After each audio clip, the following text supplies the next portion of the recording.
Spécialiste dans la gestion des enjeux, il traverse n'importe quelle polémique sans controverse.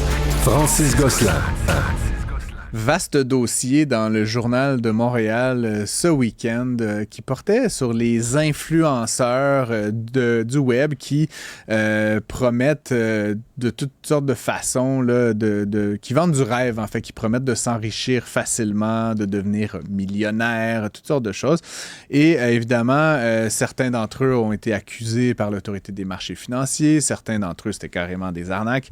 Mais il y a quelqu'un que j'ai reçu quelquefois au balado, que je connais bien dans la vie de tous les jours, Nicolas Ray, qui est aussi mentionné dans l'article. Et pour connaître Nicolas, je sais que c'est pas quelqu'un qui promet de s'enrichir en quelques minutes, bien au contraire. Et donc, je voulais un peu comprendre sa perspective là, sur ce dossier puis sur ce qu'il propose là, dans tous les jours. Bonjour, Nicolas. Bonjour, Francis, ça va bien? Ça va très bien. Dis-moi, comment as-tu réagi déjà à la parution du dossier? Qu'est-ce que tu as lu là-dedans? Puis évidemment, il y a ton beau visage là, en pleine page. Là, comment?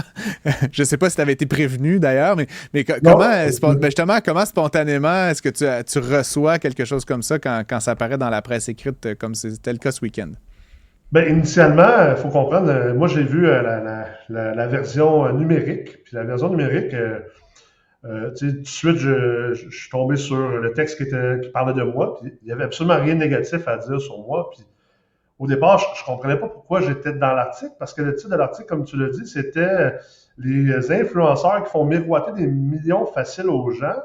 Puis je lis l'article, ça traitait de deux autres influenceurs de maçon de manière assez péjorative et négative.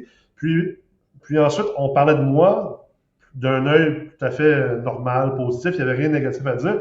Même qu'au contraire, le journaliste a pris ma citation en disant que ma citation préférée, c'est que l'investissement, c'est dur en tabarne. Donc, qui est carrément le contraire de ce qui était le titre de l'article. Fait que je comprenais pas trop exactement ce que c'était de démontrer quelque chose de contraire, finalement, ces deux influenceurs-là. Puis là, ma mère m'a envoyé le journal imprimé. Puis là, j'ai vu la mise en page, je me dis, oh, t'as peu, là, je pense qu'on essaie de me mettre un peu d'un mauvais œil, un peu dans le même angle que ces deux personnes-là, ce qui est complètement farfelu et absurde, étant donné que je suis devenu influenceur, si on peut m'appeler comme ça, sous la prémisse que j'étais tanné justement des gens qui disaient que l'immobilier, c'était facile, puis que c'était un véhicule d'investissement ou d'enrichissement rapide. Je veux dire, toute la fondation du Collège MREX, puis de pourquoi je parle de l'immobilier, c'était justement de dire, un peu, là, moi, je vais être l'antithèse de ça, je veux démontrer aux gens la vérité que l'immobilier, c'est très complexe, c'est très difficile, puis c'est certainement pas un véhicule d'enrichissement rapide.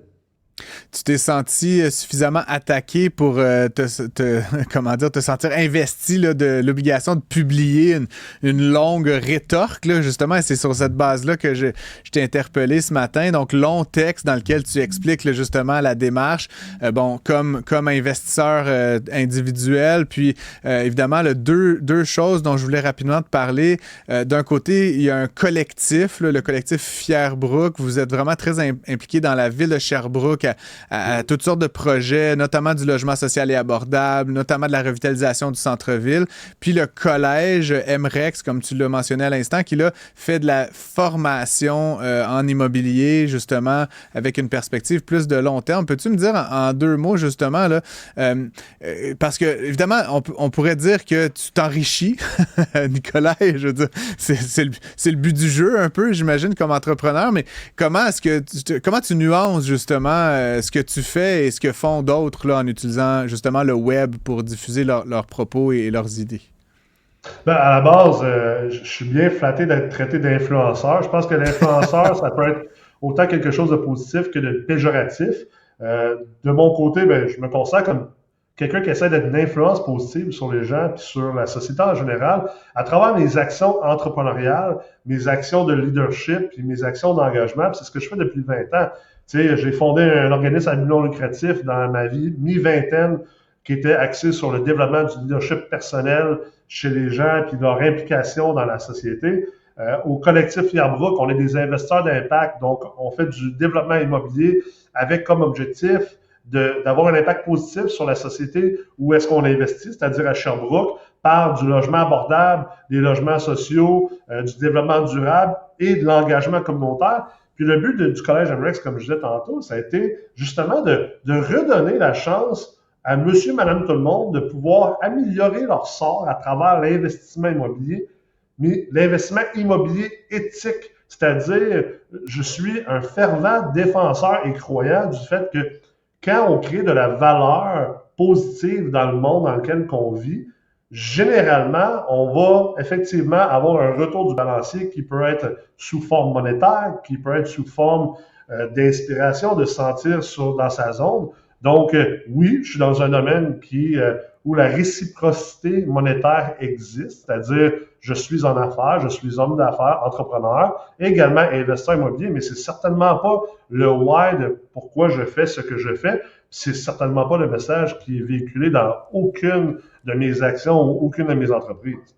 Est-ce qu'il y a des gens autour de toi qui, justement, voyant ces autres influenceurs, là, pour reprendre l'expression consacrée, qui promettent toutes sortes de choses, est-ce qu'il y a des gens dans ton entourage qui entendent le chant des sirènes, qui disent « Ah, pourquoi tu fais pas comme eux? Eux, ils me promettent des richesses. » Est-ce que ça te challenge, justement, de voir dans cet univers-là d'autres gens qui promettent d'autres affaires? En tout cas, comment tu te positionnes face à ça? C'est une posture de dénonciation?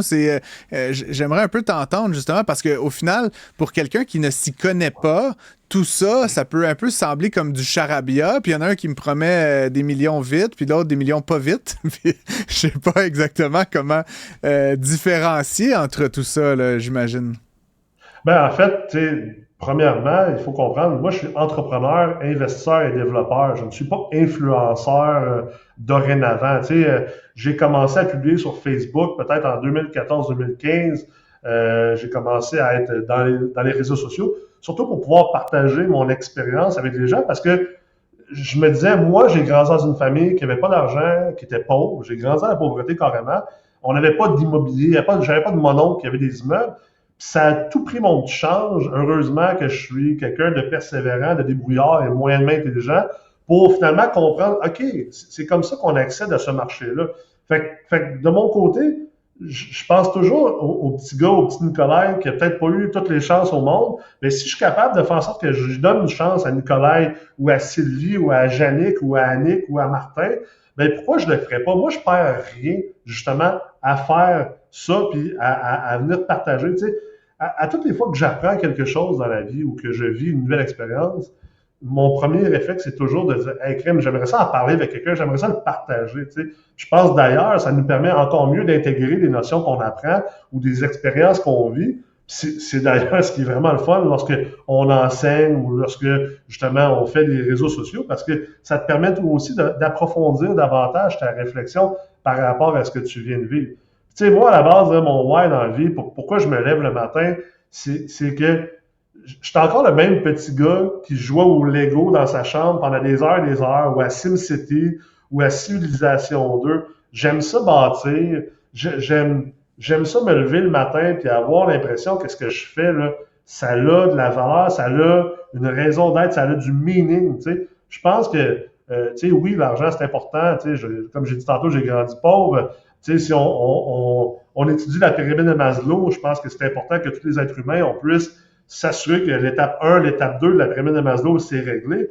Mais une fois que c'est réglé, c'est pas vrai que plus d'argent ou plus de voitures ou plus d'accolades vont faire en sorte que tu vas vivre une vie que tu considères qui est importante puis qui est le fun à vivre. Je pense que de pouvoir aider d'autres personnes, de pouvoir avoir un impact positif dans la société, en tout cas pour ma part, c'est comme ça que j'ai été élevé. Tu sais, j'ai eu des parents, ma mère c'est une hippie, mon père c'est un bouddhiste, musicien de jazz.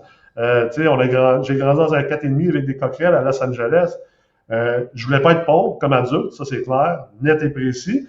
Mais encore là, c'est pour ça qu'il me drive. Tu sais, fait que d'autant plus que c'est encore plus farfelu qu'on m'a mis dans un article avec ça comme sujet, parce que écoute, à moins que tu vis en dessous d'une roche, c'est clair, net et précis que j'ai aucun rapport là-dedans. Écoute, c'est toute une histoire. Je vais quand même voir comment ça s'est produit. Te connaissant, je sais bien que c'est pas du tout la même aventure que tu mènes que celle de ces autres personnes. Nicolas Rey, merci d'avoir pris le temps d'être avec nous et de remettre un peu les pendules à l'heure aujourd'hui en matière justement d'apprentissage puis de développement là, de ses compétences là, en matière d'investissement immobilier. On se reparle très bientôt. Merci, Francis. À bientôt.